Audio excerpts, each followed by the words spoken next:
Xitoyning Sharqi Turkistonda elib berayotgan irqiy qirg'inchilik va zamonaviy qulluq siyosati davomlashmoqda. Zimiston to'rining xabarida Xitoyning Sharqi Turkistondagi yig'ilish lagerlaridan atalmish qo'yib berilgan kishilarning tahdid ostida majburiy holda Jo'jan, Jejang va boshqa rayonlarga arzon ishchi o'rinda avatilganligi bildirildi. Xitoy manbalariga asoslanganda bu yilning 5-dan buyon Xitoyning ichki qismlariga yo'tkalgan kishi soni 900 mingdan oshgan.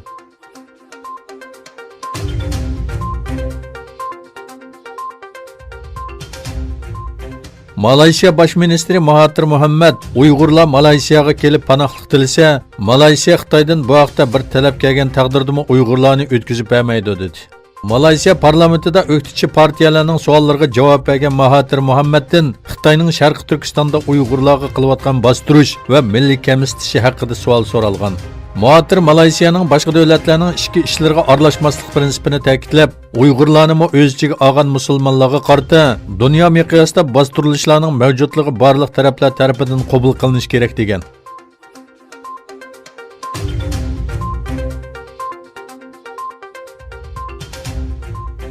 Dünya Uyghur Qurultayının təşəbbüsü bilan Germaniya poytaxti Berlindagi Türk tashkilotlarining ishtirokida 27 dekabr Xitoy elchixonasi oldida keng ko'lamli namoyish olib berildi. Namoyishga taxminan 3000 dak kishi qatnashgan bo'lib, elchixona oldidagi yo'l vaqtli qatnashga taqaldi. Namoyishchilar shuarlarda Uyg'urlarga erkinlik, Sharqi Turkistonga mustaqillik talab qilib qolmasdan, Xitoy mollarini butun dunyo miqyosida boyqut qilishni, Xitoyning irqiy qirg'inchiliklarni to'xtatishni asosli tema qilgan bo'lib, Xitoy elchixonasi oldini biz hammamiz Uyg'ur degan sadolar qopladi. Dünya Uyghur Qurultayining raisi Dolqin Aysa apandi nutq so'zlab, Xitoyning jazo lagerlari va Sharqi Turkistondagi umumiy qabohatlik vaziyat to'g'risida ma'lumot berdi. Uning so'zidan keyin Türk tashkilotlari rahbarlari nutq so'zlab, Xitoyning insoniyatga qarshi jinoyatlarini qattiq aybladi.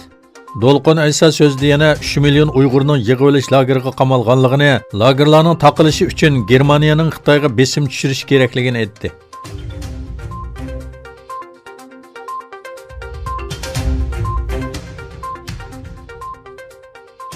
Indoneziyaning poytaxti Jakartada Islomni qo'g'duvchilar jabhasi nomli tashkilotning uyushtirishi bilan juma namozidan keyin Xitoyning Jakartadagi bosh elchixonasi oldida namoyish o'tkazildi.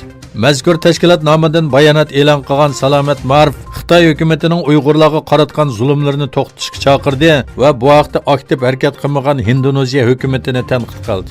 O yana Xitoyning Sharqi Turkistondagi jinoyatlari haqida xalqaro tekshirish olib berilishini, Islom hamkorlik tashkilotlarining rayondagi kishilik huquq tajovuzchiliklari haqida tekshirish olib berish kerakligini aytdi.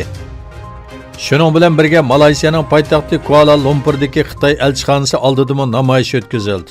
Faoliyatda nurg'un namoyishchilarning Uyg'urlarni qo'llagan germaniyalik turk futbolchi Mas'ud O'zilning suratini tushirgan plakalarni ko'tarib olishi diqqatni tortdi.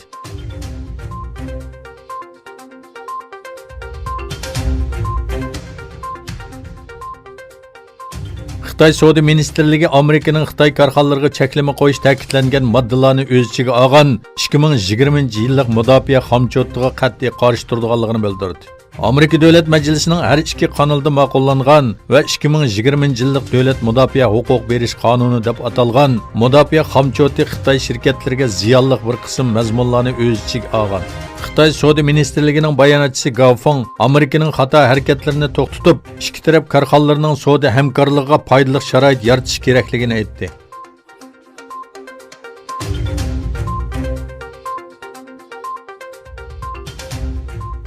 Türkiye o'zi ishlab chiqargan tunji yerlik avtomobilni tonishtirish murosimi o'tkazdi.